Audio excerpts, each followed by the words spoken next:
Maybe we could have a seed bank like that where there's all of our wildflowers too, collected locally by people and shared so that people could plant them around their homes or in these buffer strips or filter areas.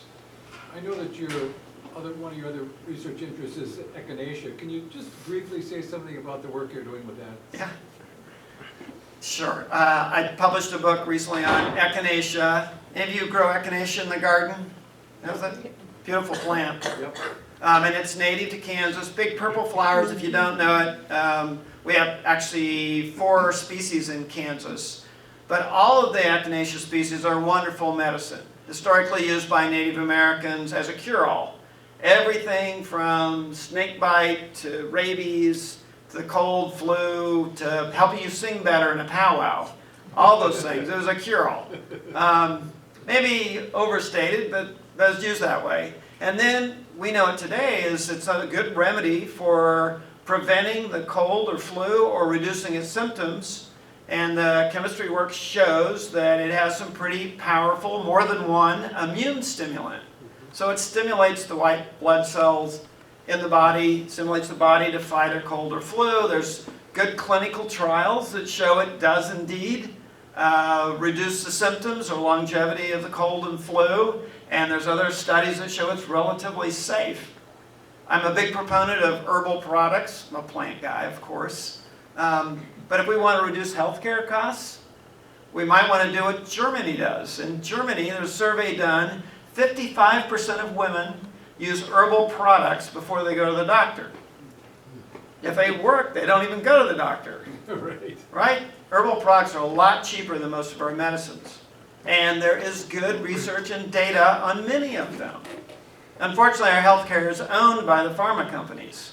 So you can't even put on a bottle of an herbal product how to use it or what to use it for. That's illegal because of the Dietary Safety Health Supplement Act. So if you go to the Merck or Whole Foods, you can buy herbal products, but there's not a lot of good information there. But you can buy the book. Yeah, you can write books about it. And students, it's really interesting. Students now, to treat themselves or deal with health problems, use Google. Everybody's going to the internet and finding information. Some of it good, some of it not so good.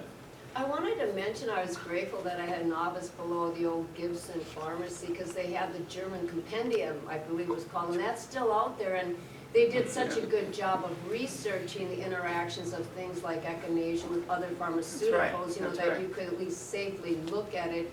Because my opinion was also, you wouldn't want to just immediately start taking it. We have a lot of other medicines, but that book is still out there. Yes. I think it's German, am I pronouncing it? Well, the German Commission E is kind of a revision of that that's even more recent. I know, I'm from way back. Yeah. So, but thank you, I just wanted to point out that's out there. anything she's saying. She's not saying anything. There are some really great books. Actually, everything from old pharmacopoeias to German and European guides on these. Other countries have gone much further than we have in terms of making information available to the public.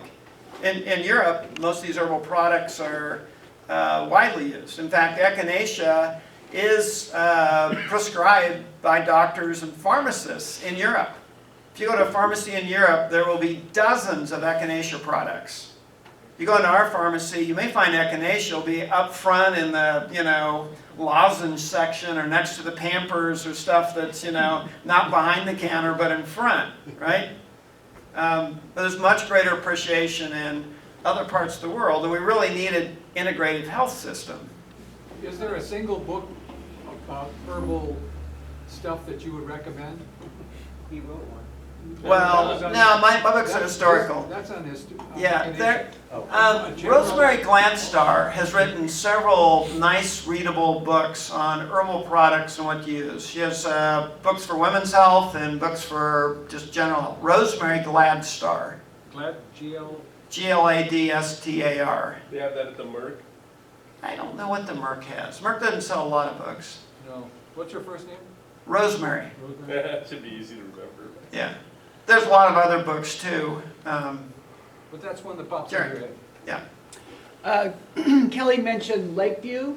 You'll have a chance to walk on Lakeview and through those woods May the 6th. And Bill Busby will lead a bird walk on May the 6th. And Kelly also mentioned Aiken Prairie. You'll have a chance to walk on Aiken Prairie, and Kelly will lead it with identification of wildflowers there and Yeah. also some of the medicinal values. And that'll be in the evening, December the 6th. And the Kansas Land June Trust. 6th. Excuse me, June June 6th, June sorry, June 6th. And the Kansas Land Trust recently closed a large prairie in Elk County, 4,700 acres. Beautiful view. If you want to see that, it's going to be June the 6th. And when did I say Aiken was? Yeah, it's, June the 3rd, just June the 3rd. Sorry about it. So it gets confusing. If you sign up to this sheet here, we'll let you know where, when, and how to get involved. And who are you? I'm Jerry Jost with the Kansas Land Trust. Okay. And so here's some information. If you can come back later and pick this up, you'll learn about the Kansas Land Trust. I'll pass this around.